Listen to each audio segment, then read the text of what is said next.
letting it.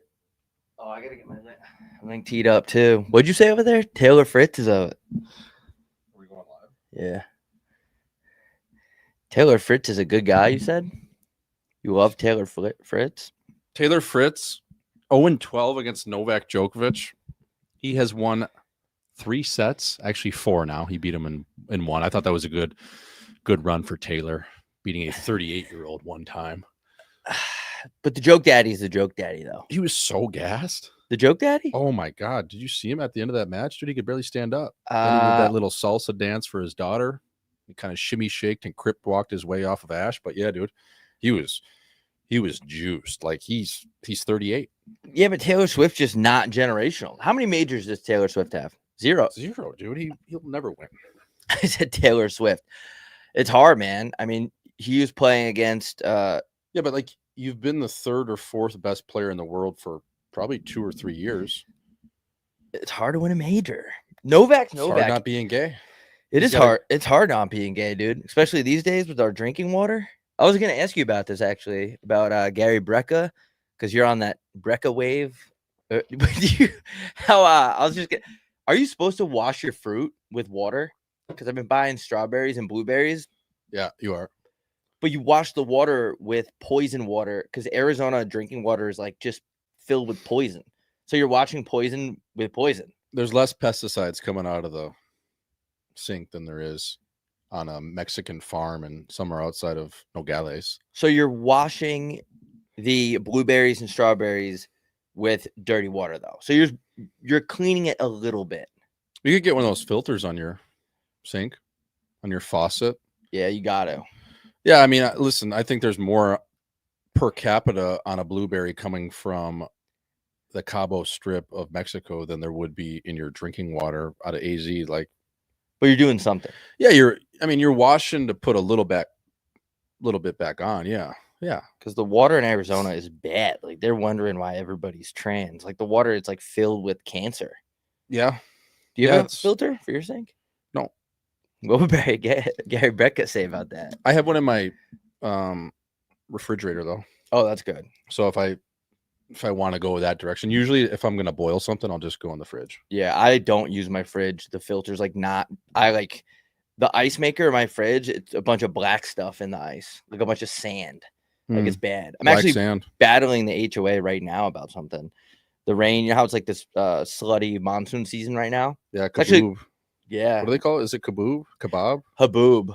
Oh, haboob. Yeah, it's rainy. It's like misty. It's a good time to like hit up a chick and just be like, "You naked?" Yeah, I mean that's always a great text midday. Yeah, it's Tuesday at noon. Dude, last night it was like an AC/DC concert out there. It was nuts. Yeah, it's haboob season or whatever they call it. Yeah, there's a drain outside my house. This is a drain outside my house show that's clogged, and the HOA said they're supposed to pay for anything exterior, but they're saying that I'm responsible for the drain that's clogging outside by my stairs. So I'm in a vicious battle with the HOA right now. That's on you. Yeah. How's that on me? Your place, your drain. But it's outside. Yeah, but your $1,000 HOA a month, that only gets you access to the pool. Like everything else is on you. That's the thing about HOA, man, is you just every 2 months you look and they've raised it another $17 to the point where you're almost paying 10 grand in HOA. Yeah, you almost have to like kind of try to hook up with the HOA lady or something. That's a good method to. I'd like to sit in on one of those meetings, just one of them, because there's a lot of people that feel really important that go there and they're really bored. Yes. So there's a lot of things that is brought to the board, man. It's like a youth hockey board back in the day. Just like you're basically you're lobbying for what you want. Like I want 110-pound dumbbells. Then you go in there and you state your case, and then the jury decides ultimately, are we going to do this? My HOA has a suggestion box. I was thinking about trolling it and like writing something crazy in there. Yeah. Like we need some stick-on dildos. We need some dildos in the men's locker room in every shower. Yes. There's not enough dildos. You're not catering to gay guys. We need altar boys around this facility at all times. You want to write one next time you go there? Yeah, they just sent me mine. I was laughing at it. I almost threw it away and then I kept it. So I think I'm going to submit something pretty funny. Oh, you have a suggestion box? Of course. What are they? Do you ever use it? No. I mean, last year, dude, there's 2 HOA members. It was the president. She lets herself be known on Facebook. She's the president of this building's HOA. and she literally tried to kick me out of my own building. Remember that when I was telling you that? Remember I was working out? Kinda. And a security guard came up to me in the cold tub after my workout and asked me if I lived here. Oh, I do. And I remember said, that. yeah, I've lived here for 5 years. Who's asking? He's like, I can't tell you. I go, no. Who's asking? Because there's only been one person in this gym, and I think I know who it is. I'm not going to name her name, but it's Susan.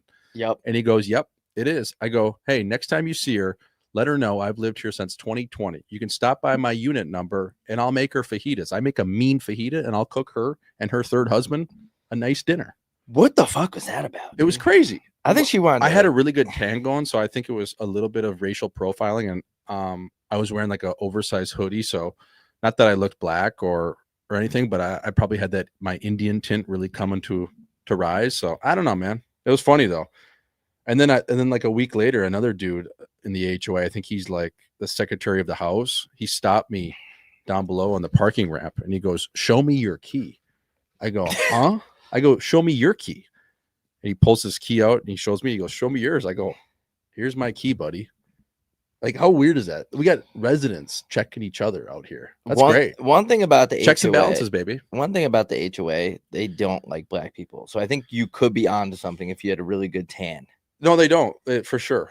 They don't. They don't like the blacks. No. Which is very 2025. I mean, old people. Speaking of not liking blacks, the tennis crowd at the U.S. Open just reminded me of white people. How was that? You went to the Open. Sick. We both had our respective trips in New York. I was going to ask you, anything happened? Your seats look fucking dope. Yeah, they were unreal. I wish that match would have been a little bit longer, but that Bubbles, as I was calling him, Bubalik, played a long match against Tommy Paul 2 nights before, whatever it was. So he was kind of banged up going into it. And yeah, I mean, Chinner is just, it's insane to watch. He's a maniac. And Anisimova, I've never seen a women's player hit a backhand that hard live. And I've probably been to at least 3 women's matches in my life. So she was a treat to watch. She was unreal. And then she waxed Swiatek last night. I don't like, see Swiatek beefing with the media? Yeah. She's like, they're like, do you need a mental health break? She's like, do you need a mental health break? She's kind of a bitch. You see fair question. She also hit a ball at a ball girl one time, or a ball boy, like whacked the ball. But yeah, I mean, Anissa Ferda, she's one of those chicks that like took a mental health break, like Osaka. Yeah. Because it's just the fame is getting to them. And the girls have it different from the guys, because if you're a girl famous tennis player, you also have like a bunch of creepy dudes hitting on you the whole match, like when it happened to Raducanu. She had a stalker. No dude. If you're a dude and you're a tennis player, you can blow up, be world famous, be the best, and you're probably not going to have a stalker. But for the chicks, it gets a little bit heavier. So I feel like they take their mental health breaks around like 22-ish, and then they come back and you forget how good they are. Like, she's nasty. Yeah. Osaka, too. Ferda, she is really good. I forgot how good she was, man. Yeah, this is a mental health show. This is brought to you by BetterHelp. We are not a sponsor or have a sponsor of them, but yeah, I think, well, I mean, Sabalenka, her boyfriend shuddered. She was out there the next day. Her first boyfriend died. Yeah. Now she's dating the guy that makes the acai bowls. But yeah, that was cool. It was cool to see Ash. I love just the small courts too.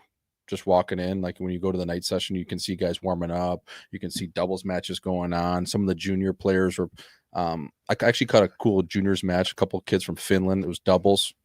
Those are my favorite, watching on court 14, and then you go to the big show. But yeah, I think the U.S. Open, though, man, I think it's like the new wave. I think it's like a Labor Day Coachella, because everybody loves these festivals.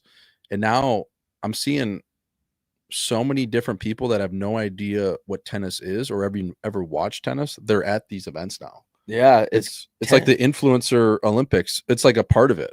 You know what I mean? Everyone's getting high too. Well, everyone's really high. Yeah. I mean, that's just par for the course. But you know what I mean? Like, I feel like it's almost a scene. Like, this one dude had to hold his girlfriend's Canon camera, like a really nice camera. My sister was telling me it was like a $10,000 camera. And she basically was just there to get every single angle of her in the court. And then her boyfriend had to take probably, I would say, almost a half hour worth of pictures straight.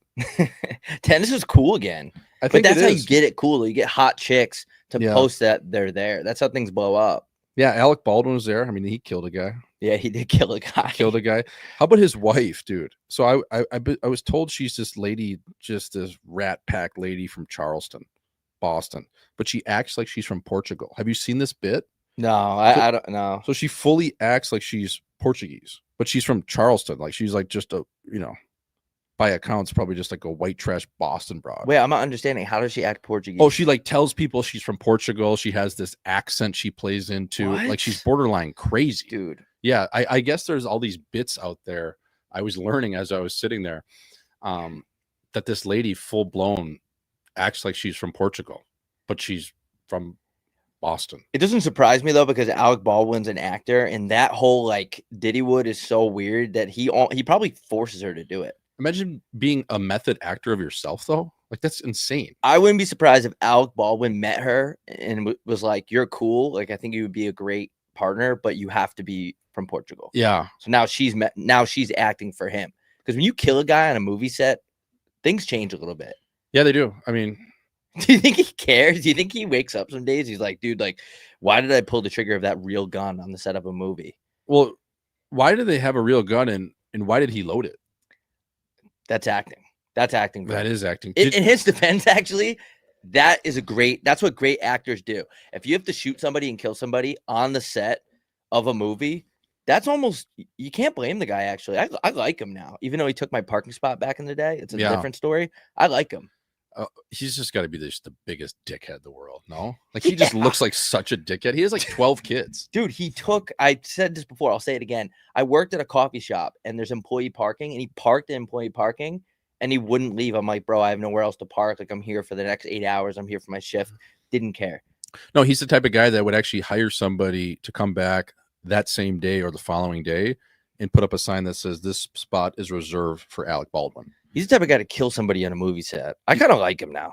Yeah, and then that other lady that with the bob, she's like 70 years old, but she was the creator of Vogue magazine, was there. Like it's always been a star-studded event, but I think now we're even getting the B, C, D, E list influencers are there. No, you're right. So it's because everyone wants a picture with the honey deuce. Everyone wants to wear some borderline slutty-ish outfit and go try to find like a sugar daddy. Did you have a honey deuce?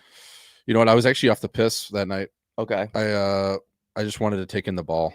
I wanted to just be dialed in. So I didn't actually have one. I think my sister and mom probably had 5 each. Yeah. So they were drinking for all 4 of us. But no, I didn't have any. I like the honey deuce. It's just a sugary drink. I don't know. It's okay. It tastes like a Smirnoff Ice or something. But no, I was off the piss, man. I was a couple nights before that. I had a few drinks, but I kept it dialed in. It's fun to watch that tennis though. Like you going to a sporting event and being too drunk to keep up with shit. It's kind of sucks. Like, well, if I'm going to sit 3 rows off the court, I want to be dialed in. Yeah. You want to see the ball. I want to hear that nugget. I want to feel that nugget. I want to hear the dudes be grunting. Did you see the guy that almost tried to steal something out of Chinner's bag? Yeah, I did see I saw that happen live. I was like, dude, what are you doing? That's how you know the Open's getting more popular, because like you said, you're getting that like animalistic type of dude that's stealing. Like, what are you trying to take out of it? What are you doing? In his head, is he like, I'm going to grab a racket, I'm going to get out of here, and no one's going to notice? Like, dude, you're literally reaching over a security guard to try to steal something. Do you need a pack of gum? What do you need? Dude, keep your hands to yourself. I wonder what Chinner had in there. His phone. It's probably his 2 phones. He's so goddamn good, dude. Before we bring in Liam Blutman from Barstool Sports, and we're talking about guys killing people, people are dying. Do you see a guy got murdered? And we're talking about festivals at Burning Man. Yeah. A dude got fucking murdered at Burning Man. And I know it's cool to make fun of festivals, but you can't not make fun of that. It's horrible he died. I get it. But imagine you're going to Burning Man and you're like, all right, I got my friends. We're going to go to the festival. We got the shrooms, the LSD. We got the Narcan in case somebody ODs. We got everything dialed in. And you get fucking stabbed in the head. Is that how he went? Was it a stabbing? He was laying, I don't know if it's a stabbing, but he was laying in a pool of blood. And talk about a hard... Did they find who killed him? No. Because, it's going to be the hardest murder to solve ever. There's no witnesses, because even if there's a witness 4 feet away, they're high too. They're on shrooms. So like, imagine being a detective.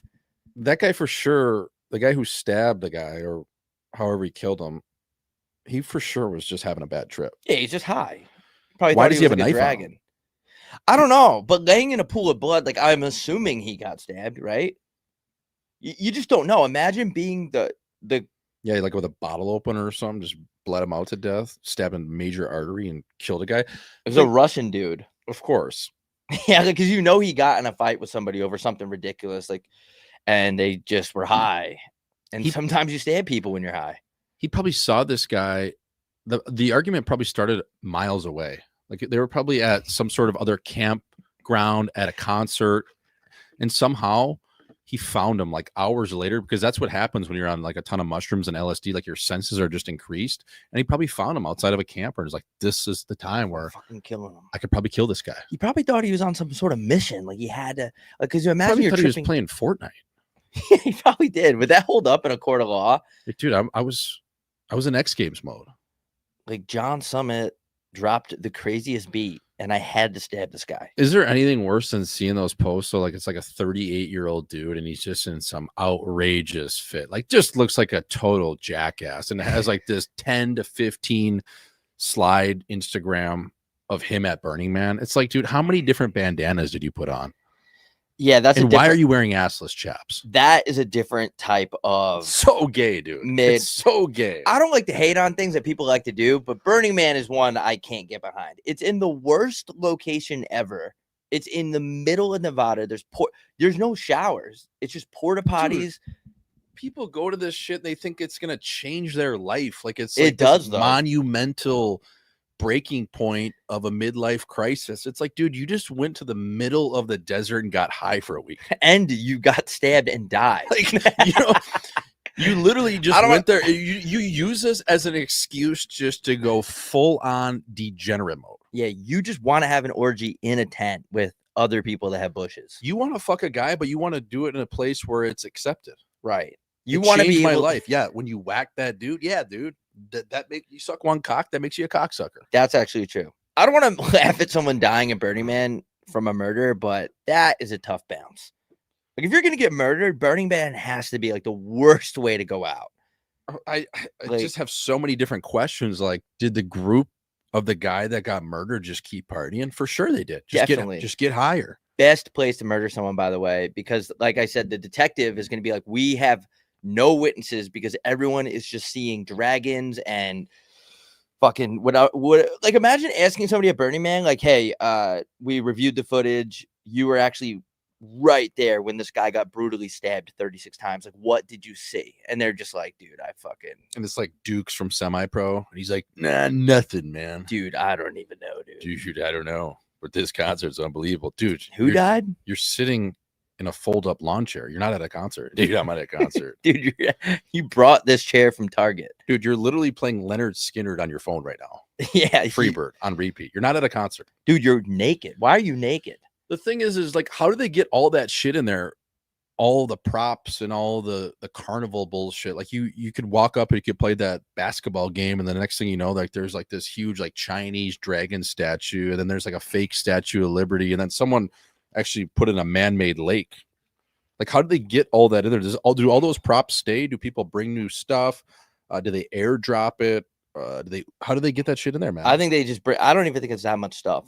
I think it's like a couple things, but like it's a good amount. Everybody, are you sure? Yeah. I think everyone's just so high that you don't even know what's out there. You know, you can Airbnb a tent at Burning Man for $150 a night. You can Airbnb a girlfriend. Oh yeah, people go there to fuck. That's why they're there. People go there to have unprotected sex, and they come back with a few different things. Yeah, dude, I don't know, man. Or they die. We have to bring in. It's one of the funnier. It's one of the funnier events of the year because it just gets more stupid every year you think about it. I used to clown on Tomorrow World or whatever, Tomorrowland, and now Tomorrow's Chin. Yeah, and now I'm like kind of like, I can see how it'll be fun.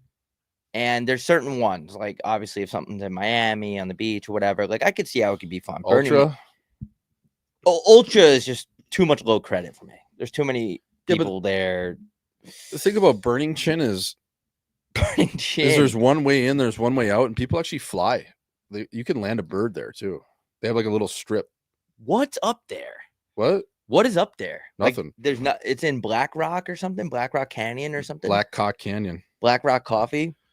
Yeah, dude, it's a nightmare. I know it takes like days to get out of there. Like people end up just leaving their cars and walking until they hit San Francisco. Would you rather die? So 2 people in Louisiana died eating oysters recently. because they're just bad oysters. I guess you're not supposed to eat oysters in the summer. I didn't know that. Bad dust. Yeah, yeah, oysters. Would you rather get killed at Burning Man and you're wearing a toga, or die eating bad oysters in Louisiana? For sure, a toga, man. When I wore that toga at the Mullet Mega Bowl, fucking felt great. Yeah, I think I would rather die at Burning Man.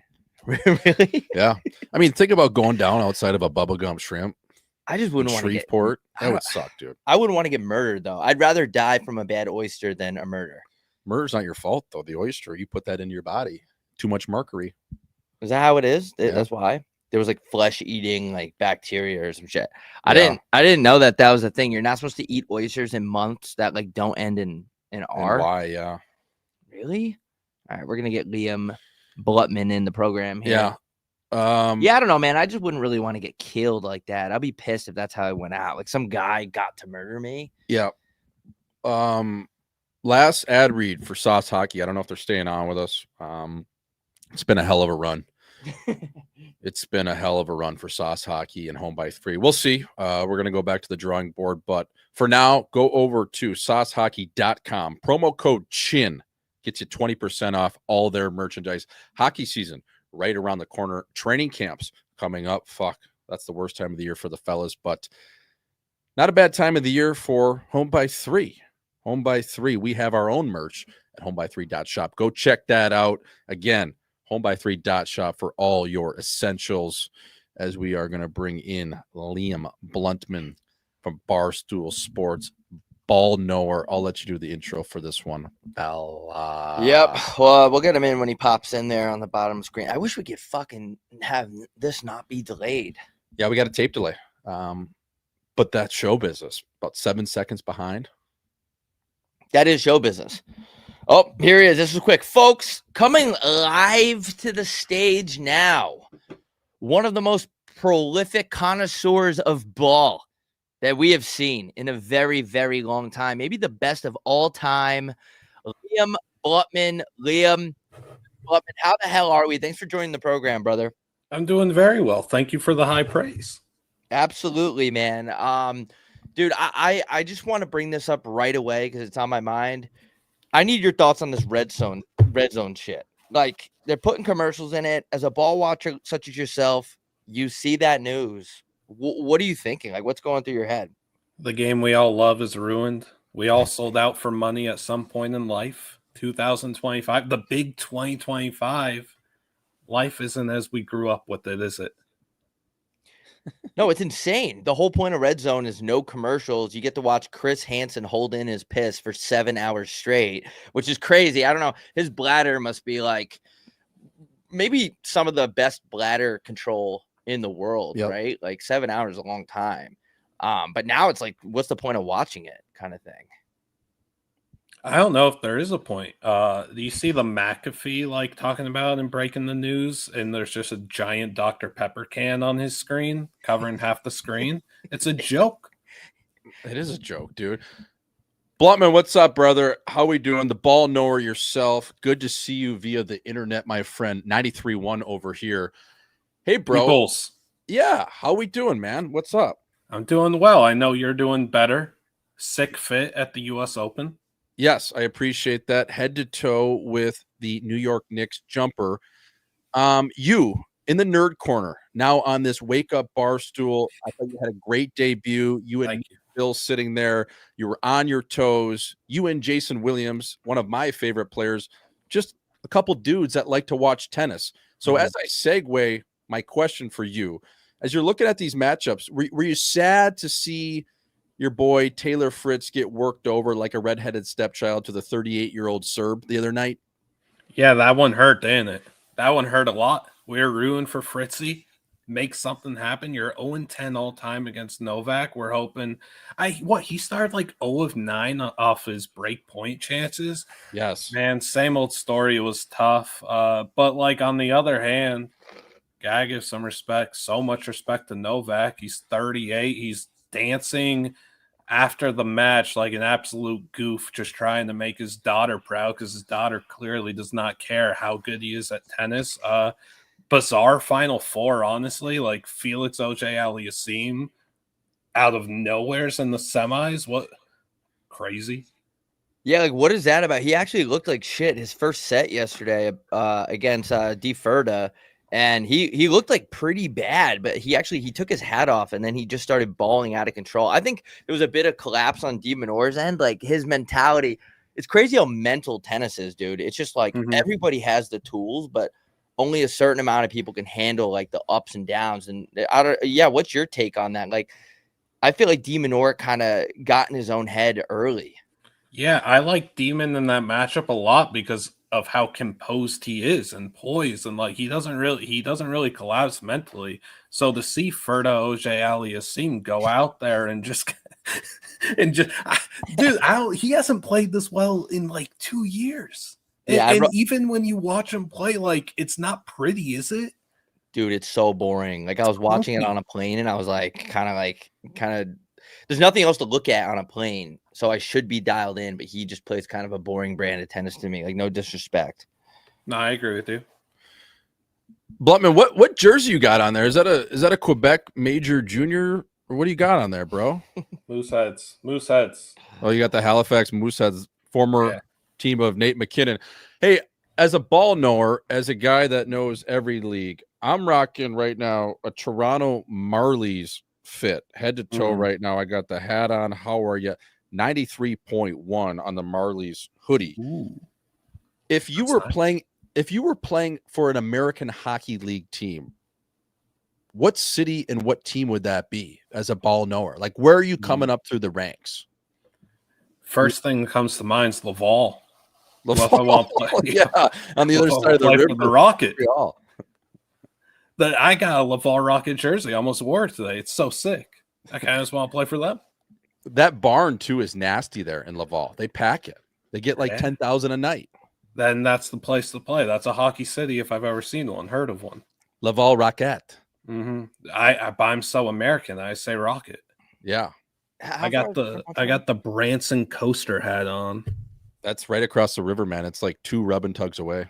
Oh, really? Yeah. Yeah, that'd be sick. You get called up too. You're right there. You're right there in the mix. Everyone knows who you are. Remember when that hat is unreal. Remember when the New Hampshire Monarchs were the affiliate with the Kings? Yes. What was that about? You had to take a 7-hour flight with a connection in Minneapolis just to get called up. Yeah, you'd have to fly from Hartford to Minnie to LA, and then you'd probably miss the game by the time you got called up. Like you're late to Staples Center. Like, what was actually going on with that? What's that? What was actually going on with that? Well, because there were so many teams out east, and they didn't have that Western Division yet. So every guy, you just had to grind, man. And that's why they would never call anybody up, is because it would take 2 days to get there. So if you're a kid in the A, you're just like, I'm never going to get called up. Unless I'm putting up 2 points a game, there's no way these Kings even know who I am. Yeah. Yeah, that's true. Blutman, what's going on in the college ball scene, man? I wanted to ask you, I've been kind of out of the loop. Like, is there any storylines, like such as the Alabama thing? Like, everyone's like, Alabama sucks now. Like, the SEC is trash. Like, what's like your favorite storyline in college football right now? I think you hit the nail on the head. It's everything that's happening with Alabama. I don't know if you've like looked into the message boards and the rumors going around, but it's quite funny, and I'd be happy to share some of my findings. Yeah, let's do it. Well, the floor is yours. All right. So obviously under Nick Saban, well-oiled machine, right? Nothing's going wrong. Now we're in the Tik Tok era now, correct? Yes. That would be fair to say. Confirmed. Yes. Yep. All right. So rumor is in Tallahassee night before the game, players are bringing girls over into the rooms. It's like 2 a.m. They're ordering DoorDash, Grubhub, Uber Eats, 2 a.m., 2:30, et cetera, et cetera. You wonder why they look so lethargic on Saturday, so out of shape. Maybe that's why. Wow. So they had some side action coming in from the chin of Tallahassee, is what you're saying. Plus all the food. Do you think? Yeah, I was gonna say. Do you think it's because the girls keeping them awake, or like the cheesy breadsticks? Like, what exactly are they ordering? Is there any information on what kind of orders they were placing? I got no idea what they sell in Tallahassee. I gotta keep it a buck. Right. Yeah, you didn't know if it was Taco Bell, Popeyes. It could be anything. It could be anything. It could be Publix. I have no idea. Right. Yeah. I got another thing. Ryan Williams, the star receiver they have. Yep. Fast Willie. Yes, last year you might recall Georgia game, one of the best regular season games of the season. He's got the sick eye black that says "kill everybody." What happened to that guy? He's walking in. Look, different generation. I get it. I respect it because I kind of think it was cool. He walked into the stadium with a little stuffed T-Rex toy that had eye black and bully tape on. And it's like some anxiety helper thing. I don't know.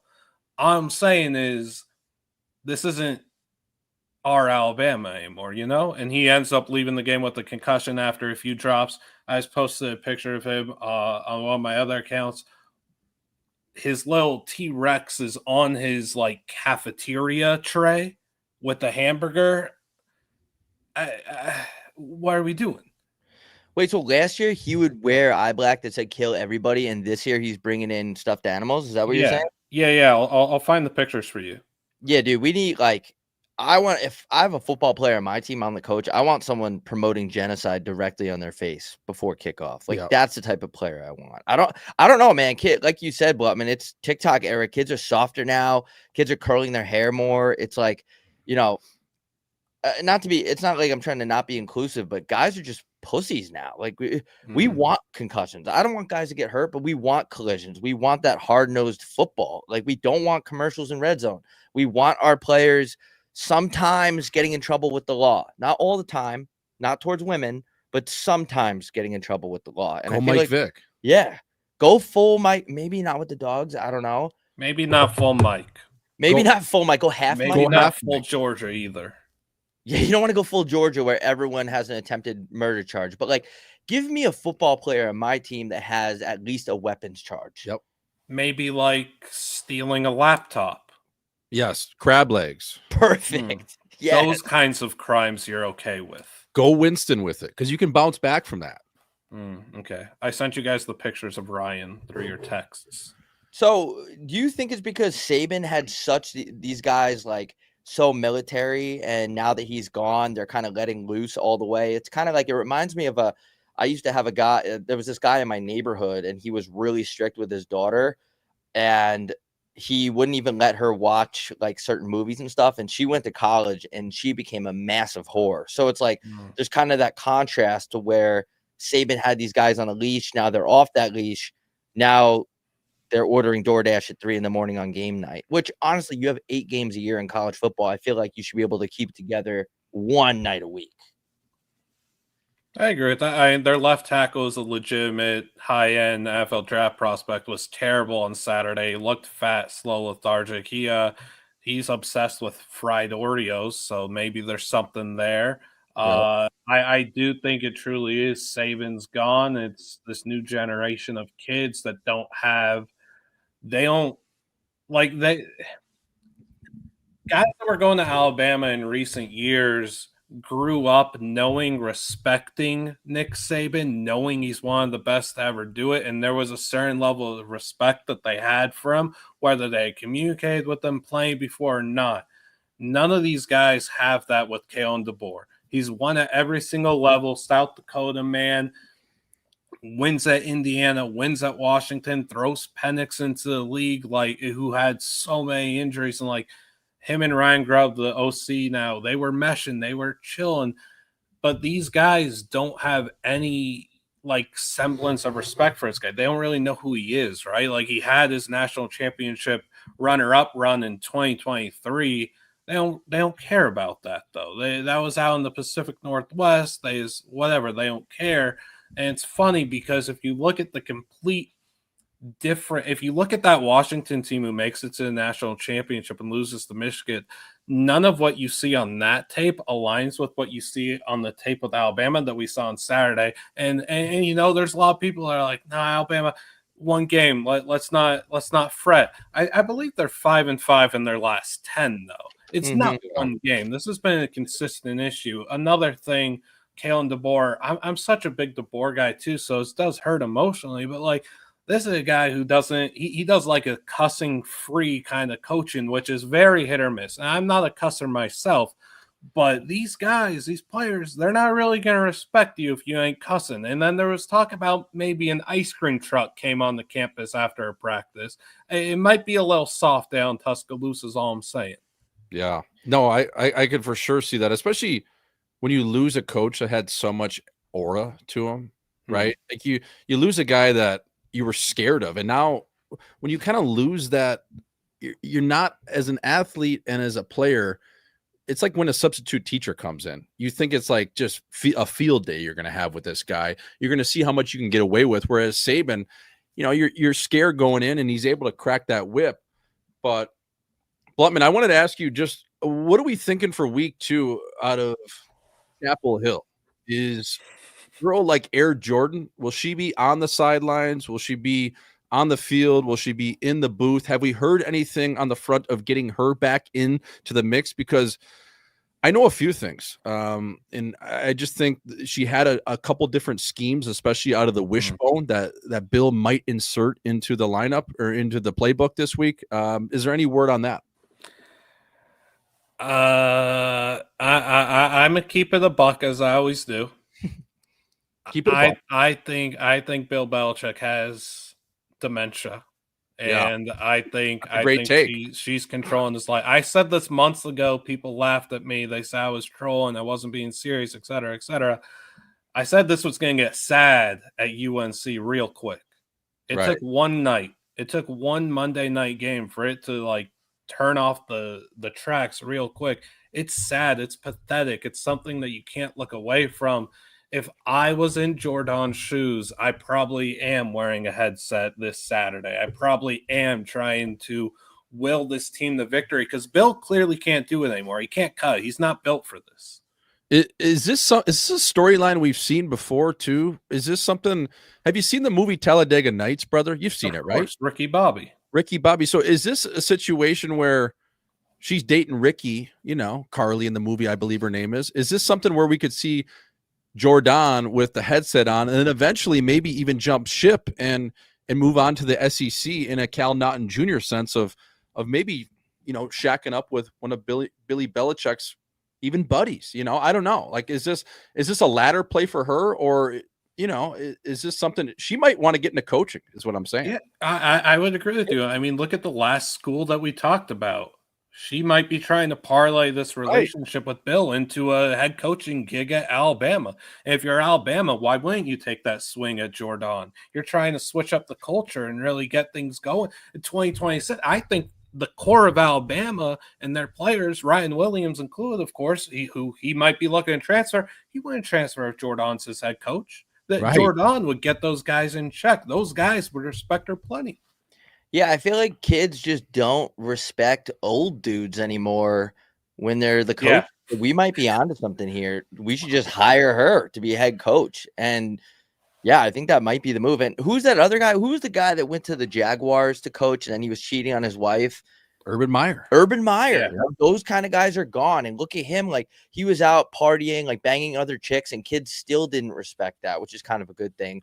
But I just think that era of old, like just talking to you guys about ball right now, that era might be gone. We're just like these old crusty dudes just don't have what it takes anymore. Yeah. I mean, he had his fingers down a girl's pants at a Chili's. If my head coach was fingering a girl's ass at a bar, I would respect him. And I would never be late to practice. And these kids don't care anymore. No, that doesn't hold. Like, why? Okay, but like, why is Bill even coaching though? Like, wouldn't you ride? I don't know. Like, wouldn't you? I want to ask him. Like, maybe we can get him on the program. Like, why wouldn't you just want to ride off into the sunset though? Like, you won 400 Super Bowls. You're a legendary NFL coach. You're whacking a 25-year-old. You're whacking a 25-year-old while wearing a cutoff sweatshirt. You're doing whatever you want. Why even get involved with this football team? Unless he just loves ball that much, you can't blame him there either. It's like, Billy, what's going on? I think probably it's just to stay relevant and get his son a job, and then I'm sure Jordan wants him to work too. Now that gets her some residuals too. You know what I mean? Where's his kid coaching now? Steve Belichick, defensive coordinator at UNC. Yes. Oh, so he went with his dad? Of course. Maybe they're a throuple, honestly. What's that? Maybe. Like, they're all dating. Oh, well, Steve's happily married, I believe. Oh, he is? At least on paper, yeah. he was at Washington before. Then Bill said, "Hey, come with me, UNC, and I'll get you the next head coaching job here." Yes. Yeah. Yeah, exactly. So he's almost a successor. And then, well, Jordan's going to be the general manager. She basically is. Yeah, she pretty much is. Blutman, She's the face of the franchise there. Yeah. yes. She's the first lady. Mm-hmm. She's She's the most Condoleezza notable Rice. player they have. I tweeted this the other day, but I almost like can't look at Bill Belichick the same anymore. I just can't. Like ever since that ring video came out where he was like leaving her house with no shirt on, I was like, dude, this guy, there's something about like protecting your personal life that makes you have that aura, right? Like this dude, he's running the NFL, like he has one of the hardest jobs in sports in the world, and he's doing a great job at it. And now he's just kind of like leaving women's houses at 8 a.m. with no shirt on. It's like, dude, I don't know. Yeah. I mean, everyone's got to get their nut, but yeah, I don't blame him for getting his nut. Like, I'm proud of Bill for that. I just think that there's him dating a younger chick. To me, I don't know. Yeah, it's all I can think about. That's what I'm saying. It's Yeah. distracting me from how much of a legendary coach he is. Right. Blutman, do you think like the TikTok era is gonna end up like lowering the quality of college ball? Because back in the day when dudes would just ball, all they knew was ball. You wake up, ball, eat, ball, sleep, ball. Now there's just doom scrolling and TikTok and all that shit. And do you think it's gonna lower the quality of these college players? Like the Arch Manning debut, it's like kind of seemed really hyped up, and then it's like, fuck, dude, what happened? Yeah, I think that there's a multitude of variables here. So I would kind of take the easy way out with this answer, saying yes and no. I will go with this, though. The TikTok era will constantly bring us maybe more comedy on and off the field, which is necessary. I don't know if you guys saw the Tarleton State players. They've got a guy that TikToks essentially everything, like the football program's a documentary, and they went at Army last Friday night. They were like 17.5-point underdogs or something. They win.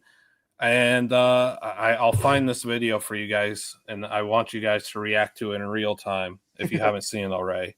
No, I haven't seen it. Okay. Imagine playing football for Army. Holy shit. Imagine playing football for Tarleton State. Where the hell is that? Where the hell is Tarleton? Where is that? West Virginia? Nah, that's down there in Texas. Tarleton State Texans. So this guy, I believe Stevensville, Texas. So Blutman, this guy basically just treats his life as his own documentary via TikTok, is my understanding. Is that correct? Yes, I would say so. Okay, so I mean, I've always said I'll do anything for 260 views, but does he actually have a decent following? That's a good question.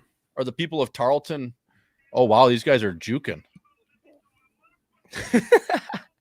Football is just like a side thing to these guys. Oh my god, that guy is absolutely whacking Army's logo.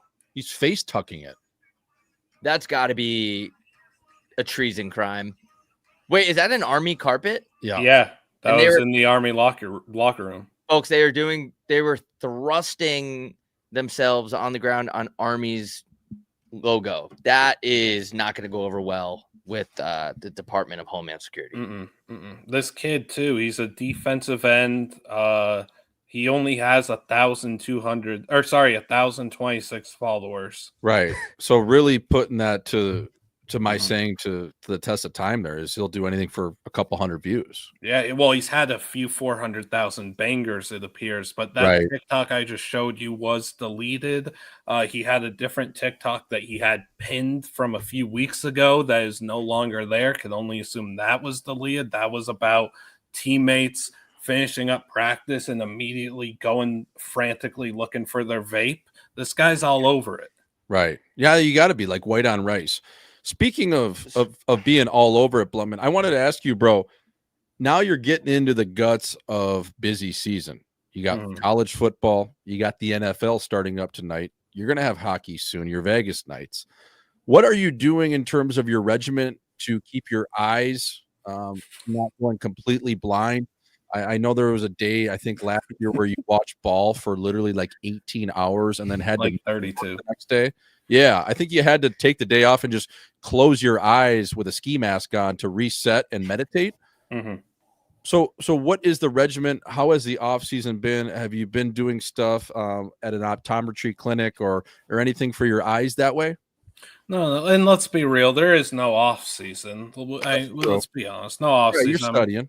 24/7 nonstop working and or watching ball, talking to you guys. This is same thing under a 24/7 thing. Let's see. Well, today I'm at home. I'm not at the office. I'm going to be in the office later for our NFL live stream. I opted today. I need to find a day where I could just stay at home and relax and rest the eyes. So maybe it's a Thursday deal each week. Because like you said, busy guy nowadays. And I don't stop looking at a screen. I can't lose my most valuable assets. Right. Right. You got to take care of your eyes, man. People don't understand. I got shades. I mean, the amount of ball to know who Tarleton State is. You're watching a lot of ball. Thanks. Trey Page, the third, the running back, really fast. Yeah. One more thing on that. If you're going to put your balls on the opposing team's logo in the locker room, it can't be Army. Listen, I know our military, we're going over Navy.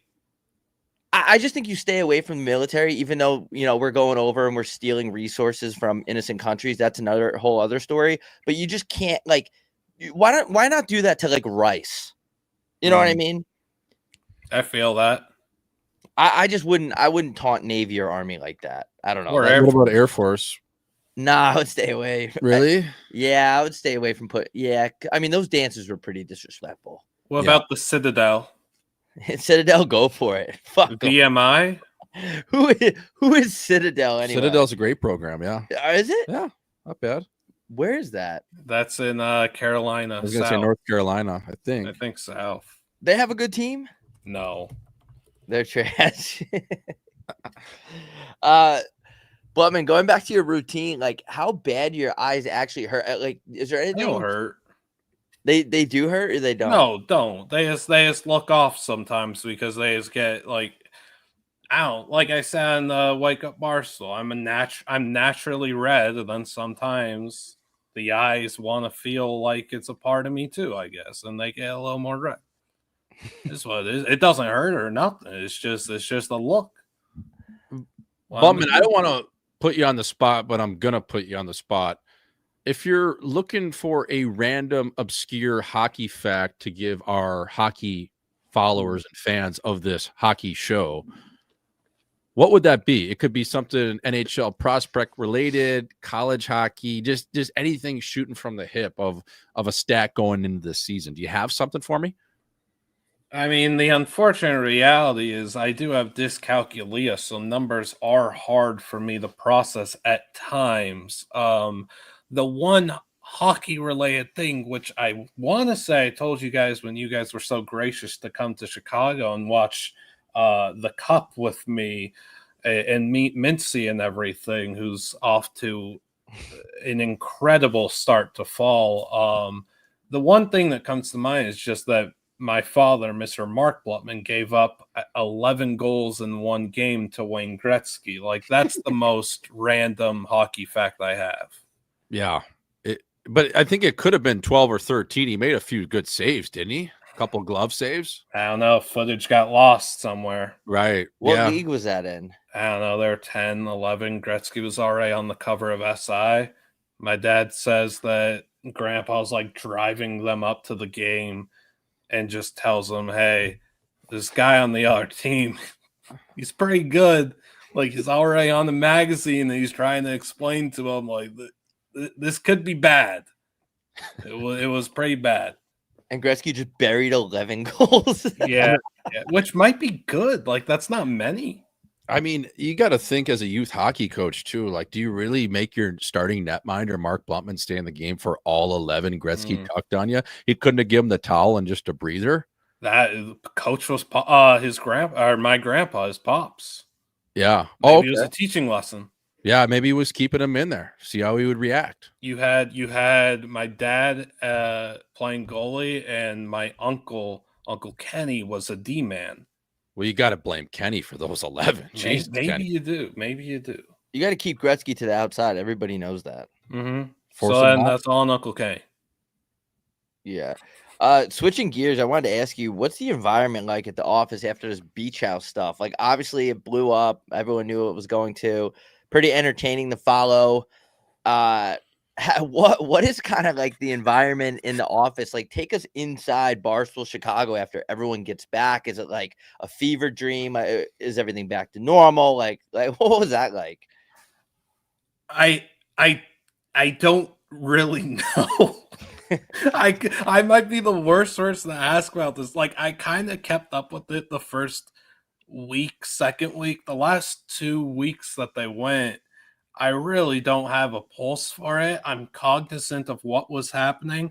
I see my friends in the office. I'm constantly reminding to myself that all my coworkers and friends there referred to these people as their favorite and least favorite characters, which never made sense to me to call them characters. We see these people every single day. For me, it's kind of just like normal, but I guess I see like no, I don't know. Like, nothing's changed from my perspective, aside from, I guess, Smokes and Annika, which I have no idea what that's about or anything. So Right. I got no read anywhere. These are all just the same people I've been going to work with for months and a year or whatever, and they're a bigger deal now, I suppose, which good for them. And it was mentioned today by Dave. Maybe there's going to be like a Barstool ski lodge or something. Who knows?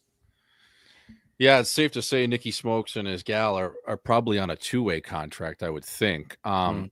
The one character I thought, and I was unfamiliar with his game as a ball knower, a social media knower, is this Dante the Don character.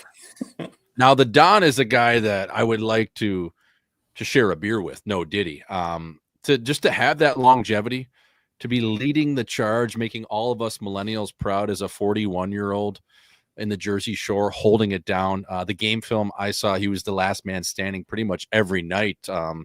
So that's consistency you can't teach. I mean, on modern day, I would say his player comparable would probably be Corey Perry, right? Just really good around the net, where he lacks speed.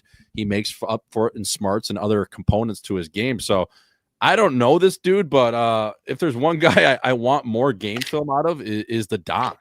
I'll send you some clips of his when the yak was going on. I'd say 2 months ago, he was just standing right outside the studio. You guys know like the layout there and everything. He's standing right outside the studio while they're podcasting, having a full on conversation with this girl, and kind of like getting mad at the yak when they would show him on camera or when they would start laughing, and he's right in front. So then he finally moves away. He walks 6 feet further, like there was going to be no camera there. Dante, I don't know too much about him. He's very nice, good guy, very, very, very, very, very funny. I can't help but just laugh into hysterics whenever I see anything with them. He's incredible. I don't know. He's incredible.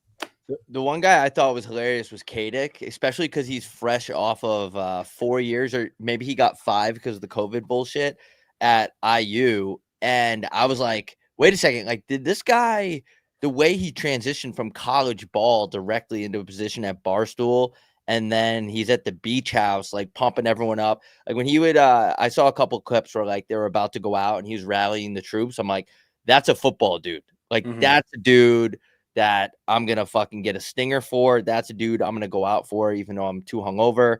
I thought he was hilarious on the show. He's just a beast. Yeah, I love Cake. He was probably the person I was most excited for the beach house opportunity, because like he's probably been working here since February, maybe March, and fans, viewers hadn't really gone to see him in full and understand, what I and coworkers have seen behind the scenes. Like, this guy's hilarious.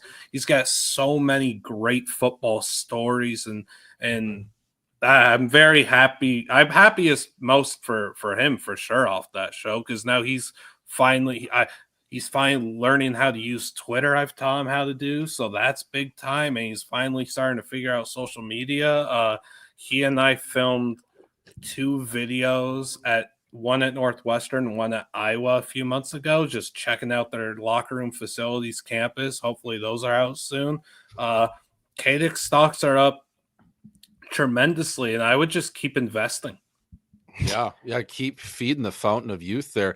The one thing that I thought I saw from KDIC's game film, which was really impressive, and honestly something I want to kind of include into my game, is he actually ended up wheeling a significant other in terms of a lady. And his go-to play while doing that was drawing up plays and blocking schemes on a whiteboard. So that's something that's just truly, you speak of an innovator in himself and a man almost before his time, is if you're willing to draw up different schemes and plays at the bar and it ends up working while teaching, it's educational and it's also, something that ends up being beneficial for you. I thought that was a great play. Like, I think I'm probably going to go out to the bar this weekend. I don't even know if I'm going to drink, but I'm going to bring a whiteboard and I'm going to draw up a 5-on-3 power play. I love that. Yeah, just finding the one-timer. 1:02 on the clock for the 5-on-3. Find the 1T, score. That's nice. That'll be fun. The thing about KDIC is he'll tell you it more than any of us will. His brain don't work. He's full on got CTE. Right. So if he's not doing the X's and O's in the football, he's truly lost in the sauce at all times. And his like football and the X's and O's is his true crush, and it brings him back. Like, the difference between that guy when he's not talking football and when he is talking football, complete 180. He's absolutely buzzing when he's doing the X's and O's. Especially for a guy like that that's in the trenches playing on the line. That's a different kind of ball. Like, that's a different kind of dude. Like, that's the type of dude that he might have dementia for 30 years and not even know it, and no one else knows it, because that's just KDIC. That's not even dementia kicking in. That's KDIC. And that's no disrespect, but he's a hilarious guy, and hopefully, like you said with the show, everyone can see that and see his personality shine. But that's funny. We know guys like that. I know guys that are dumb as shit, but when they get playing hockey, they can calculate everything and pick up everything in real time and play the game the right way. But off the ice, they're just dumb as hell. No disrespect. Yeah, I mean, they forget how to even start their own car. Yeah. You know what I mean? They end up walking home because they don't know where it is. Yeah. Blutman, before we let you go here, what's on the horizon for you? Obviously, with a lot of different types of ball being back, the U.S. Open's wrapping up. You got any plans or anything anything specific that you got coming up that you're excited about? Obviously, hockey season's coming up. Anything on your agenda that is interesting or you're pumped for? Man, genuinely, more than ever. Like, it's just I'm just here at the apartment or I'm at the office until the Super Bowl ends. That's all I've got. Hopefully, I was really hoping there'd be some good Blackhawks games to go to when football ends. Unfortunately, Vegas plays them in January. Tough. I don't know, and there's no shot they'll make the playoffs, so won't have that to look forward to. I'll figure stuff out to do after football ends, as I always do. Always something that I got going on, but yeah, right now, dude, it's extremely busy. College football nonstop, NFL nonstop, tennis winding down, but we'll heat back up on the Asia swing.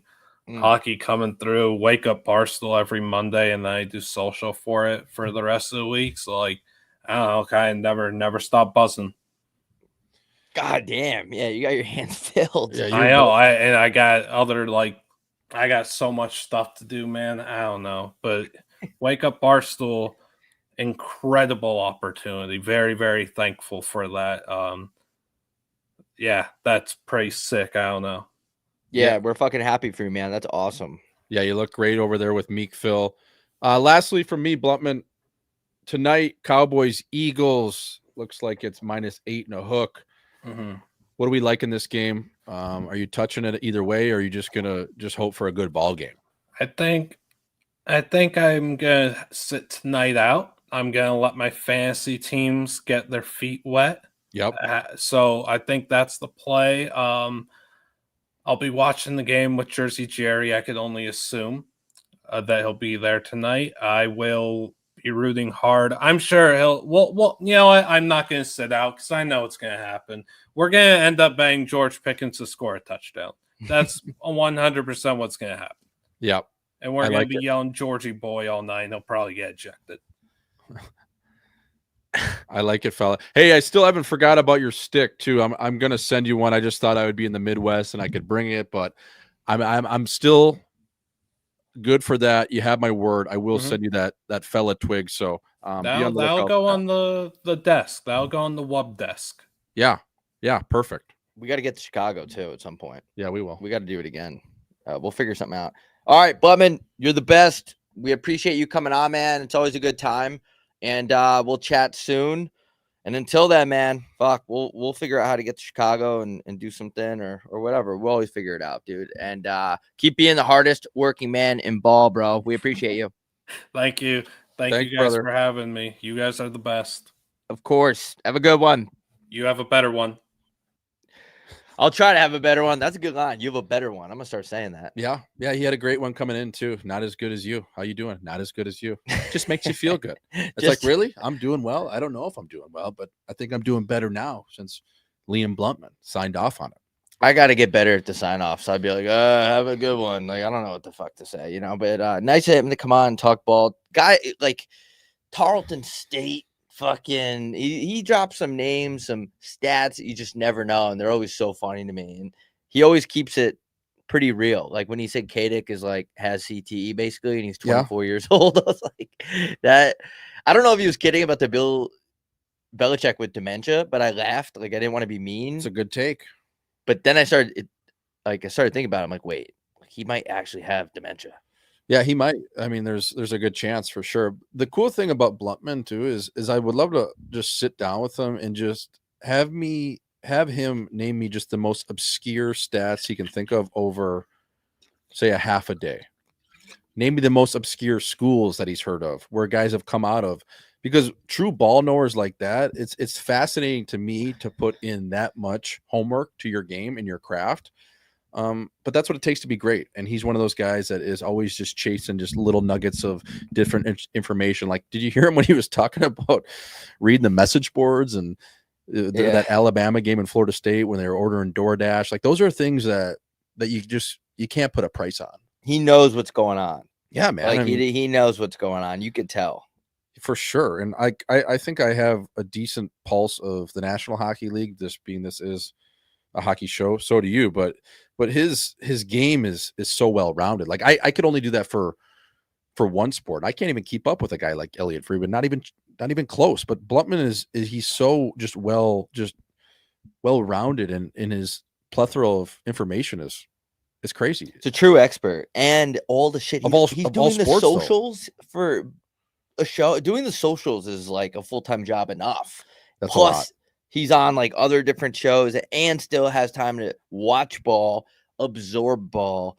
Like the way he just, even with the tennis, like in my head, I'm like, all right, well, US Open ends, Australian Opens in January. No. There's an Asian swing before that I forgot about. And as a Chinese man, I can't believe I forgot that. Wouldn't it be sick though to have just a room at your crib with like 15 TVs? Like that would be the dream, dude. That would be the dream. That's how you would like really study ball. Dudes respect dudes that know ball. I can't believe Red Zone has commercials. That is so gay. Well, it's not even Red Zone anymore. It's gone. And he made a good point. Pat McAfee was like, yeah, like no one's really that pissed about the commercials. Bro, everybody's pissed at the commercials. Is there any way they could do it where I mean, everyone's selling. We're going to sell out soon. We're selling out. We got a bunch of sponsors to say soon in front of all 30 viewers. Pretty cool to sell out. Yeah. I like how we're selling out when our views have been really low, but I think that was because of Labor Day weekend.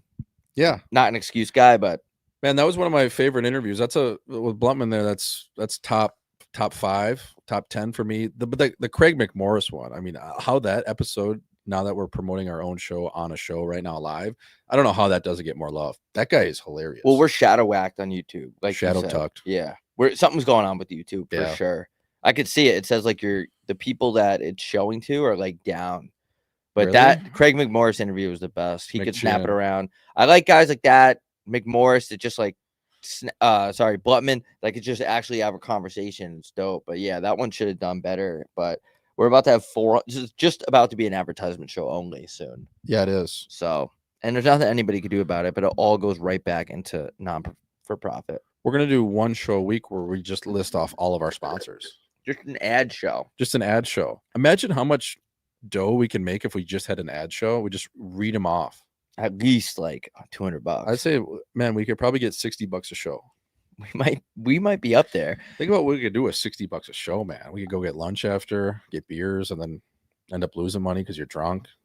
I met Katie Couric over the weekend. Yeah. And she gets, I don't know if I'm supposed to disclose this, but it's hundreds of thousands of downloads per episode. What's she saying about Maddie Lauer? I didn't ask about that.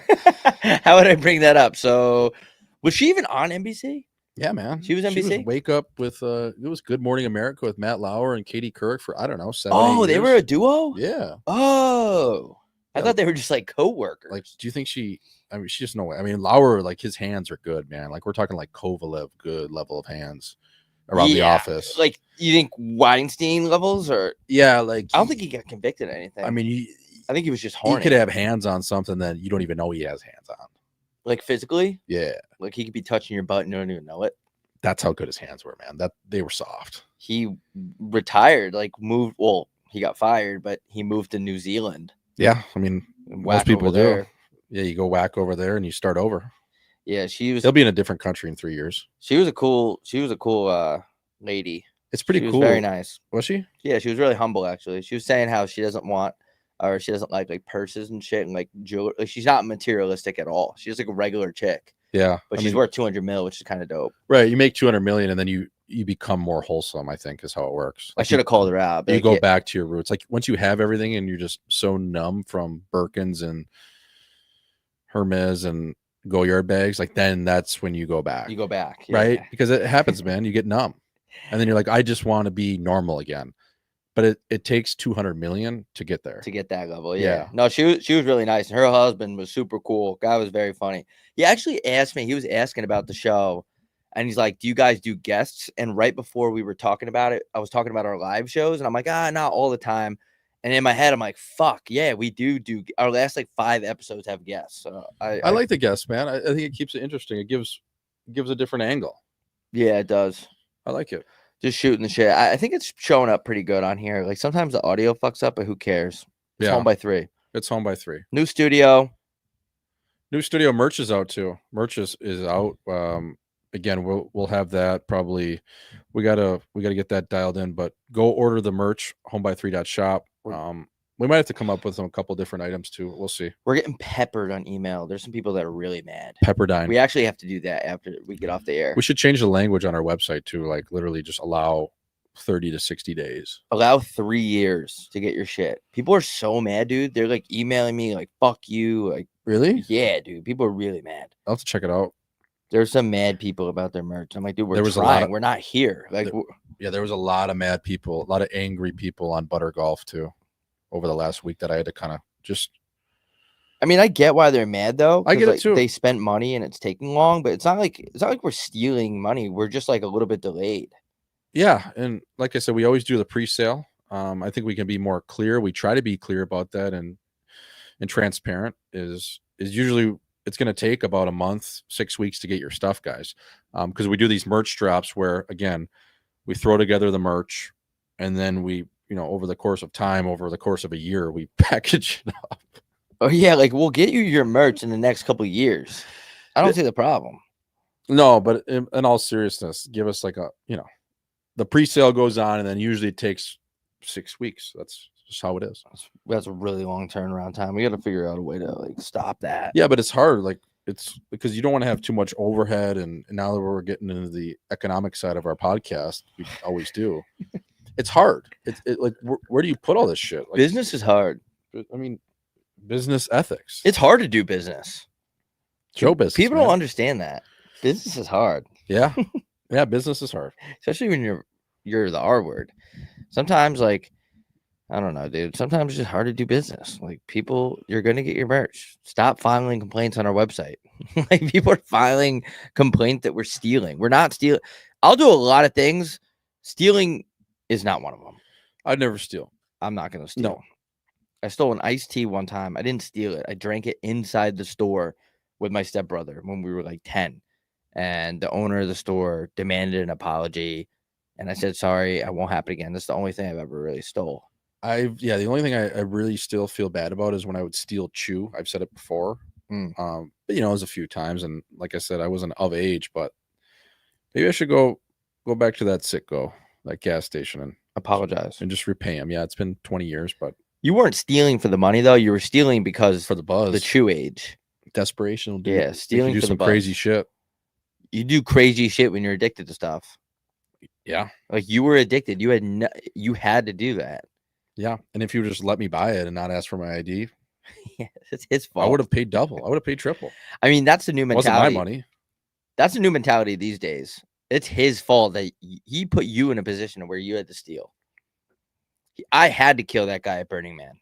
Lower the chew age. He was lower the chew age. Lower the fucking chew age. That guy at Burning Man was killing my buzz, and I had to kill him with a knife. Yeah. Bitch Don't Kill My Vibe came on, and I had to kill that dude. Yeah, man. That's Burning Man. That is house music. Death or dishonor. This is John Summit. This is John Summit Radio. This is John Summit. Does he have radio? John Summit? John Summit has pretty good songs. I think he gets a lot of hate, though. I think it's because he blew up pretty quick. Who knows if it's even quick, though. But all right, should we wrap this thing up? Chat's absolutely not buzzing today. Thanks for nothing, chat. Yeah, Thursday, ladies' night again. Did you say what that jersey is? Did you already give the sponsor? This episode is brought to you by Men's League Sweaters, the pride of Michigan, USA, supreme quality Men's League. I got the 69 on here. If your Men's League hockey team is about to start. No way, it has 93.1 on it. Fuck yeah. That's sick. J Swish 93. There's a 0.1? Yeah. That's sick. Men's League sweaters for all of your Men's League hockey jersey needs. They make the best shit. It's the best quality. And if you need help creatively, dude, I was like, I don't know, man, like combine Arizona with our new logo, and then they got like the desert thing. The one thing they did do is they put Gucci with a Y on the back. So maybe we shouldn't even read this ad read right now because they fucked up my jersey. But -1. That was actually my fault. So it's not their fault. But yeah. That's a sick jersey. Dude, we should have a Men's League team. Like, I don't know if we can partner up with Men's League sweaters and sponsor a team. I don't know. That would be cool. That'd be cool if there was a home by 3 team. Well, people are asking us for money. We're in severe debt. Dude, the amount of kids that are in my DMs about playing senior A hockey in Canada, I'm sure it's the same for you. But it's like, dude, they'll pay you like $500 a game. It's like, yeah, but you got to go to New Brunswick. It's like, first of all, 500 Canadian, that's like $4.